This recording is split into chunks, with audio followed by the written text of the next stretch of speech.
ছুটির দিনে এরকম আলু দিয়ে দেশি মুরগির ঝোল, সাথে গরম ভাত হোক কিংবা রুটি বা লুচি, কেমন হবে বলুন তো? ব্যাপারটা দারুণ না? আজ এই দেশি মুরগির ঝোলের রেসিপি আপনাদের সকলের সাথে শেয়ার করার বড্ড ইচ্ছে হলো, তাই চলে এলাম এই রেসিপি নিয়ে। নমস্কার, রান্নার নতুন রসায়নে আপনাদের সকলকে স্বাগত জানাই। তাহলে চলুন রেসিপিটি শুরু করি। এখানে 1200 মতন, মানে 1 কিলো 200 মতন দেশি মুরগি নেওয়া হয়েছে, ভালো করে ধুয়ে বেছে রাখা আছে। এই মুরগিটি হলো খাসিয়া মুরগি। এর বিশেষত্ব হচ্ছে এর গায়ে হলুদ হলুদ তেল থাকে। দেখুন, এখন দেব নুন, সাথে যাবে 1 টিস্পুন মতন হলুদ। এখন দিচ্ছি লঙ্কা বাটা, যে যেমন ঝাল খাবেন সেরকমই দেবেন। আদা বাটা 1 টেবিল স্পুন, রসুন বাটা 1 টেবিল স্পুন, জিরে বাটা 1 টেবিল স্পুন, কাশ্মীরি লঙ্কার গুঁড়ো 1 table spoon, vinegar 1 table spoon, আর দেব সর্ষের তেল। সর্ষের তেল দিয়েছি 2 টেবিল স্পুন। সব কিছু দেওয়া হলে ভালো করে হাত দিয়ে মাংসটা মেখে নিতে হবে।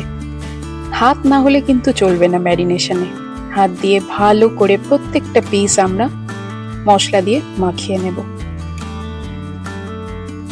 মুরগির মাংসের পাতলা ঝোল, মানে দেশি মুরগির মাংসের পাতলা ঝোল খেতে আমার খুব ভালো লাগে। সাথে অবশ্যই আলু যেতেই হবে, আর গোটা রসুন তো থাকতেই হবে।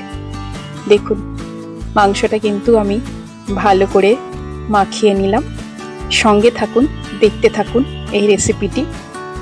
এখন এই মাংসটা মাখার পর মোটামুটি আমি 1 ঘন্টা থেকে 1.5 ঘন্টা ম্যারিনেট করে রেখে দেব।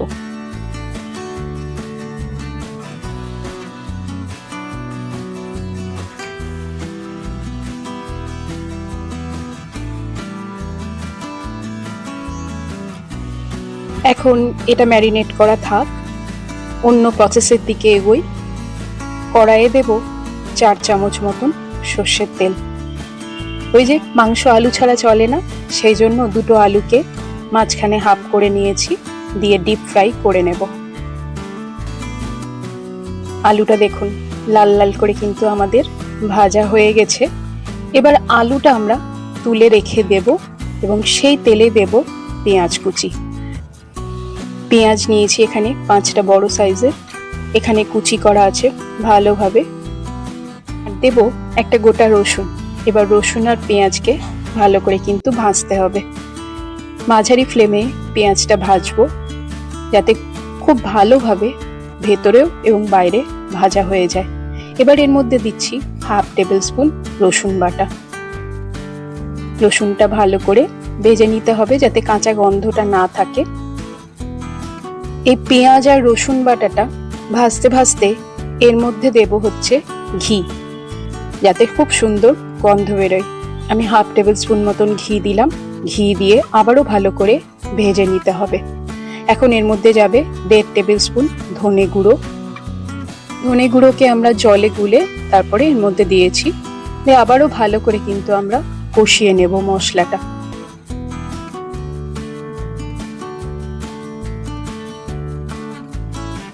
দেখুন, কষানো আমাদের প্রায় কমপ্লিট হয়ে গেছে।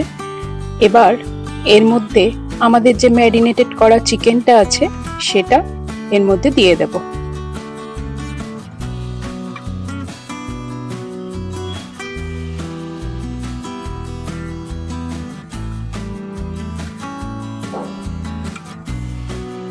এবার একটাই কাজ, আমাদের মাঝে মাঝে মাংসটা নেড়ে যেতে হবে, সময় যেন তলাটা না লাগে সেই দিকটা আমাদের কিন্তু খেয়াল রাখতে হবে। ঢাকা দিয়ে দিয়ে সিম আঁচে এই রান্নাটা করলে দেখবেন তেল খুব সুন্দর ভেসে উঠবে এবং মাংসটাও কিন্তু খুব সুন্দর সেদ্ধ হয়ে যাবে। এখন এর মধ্যে দেব একটা টমেটো কুচি। আমি আজকে দইয়ের বদলে ভিনিগার আর টমেটো ইউজ করছি। আচ্ছা, রান্নাটা করতে করতে একটা জিনিস বলে নিই, যে আমার চ্যানেলকে লাইক, শেয়ার এবং সাবস্ক্রাইব করে পাশে থাকবেন। আপনাদের ভালোবাসার আমার ভীষণ প্রয়োজন। দেখুন কি সুন্দর তেল বেরিয়েছে। মুরগির গায়ে যে তেলটা দেখলেন হলুদ হলুদ, সেটা থেকে এই তেলটা বেরিয়েছে দেখুন গলে। এখন এর মধ্যে দিচ্ছি ভেজে রাখা আলুগুলো। আলুগুলো দেওয়ার পর আবারও আমরা কষাতে থাকবো। কষানো যদি ঠিকমতো না হয় না, তাহলে ঝোলটা না কালারটা ঠিকমতো আসবে না, আর কেমন একটা থকথকে ভাব হবে। এখন দিচ্ছি এর মধ্যে 2টো এলাচ, 1 স্টিক দারচিনি আর 2টো গোলমরিচ বাটা।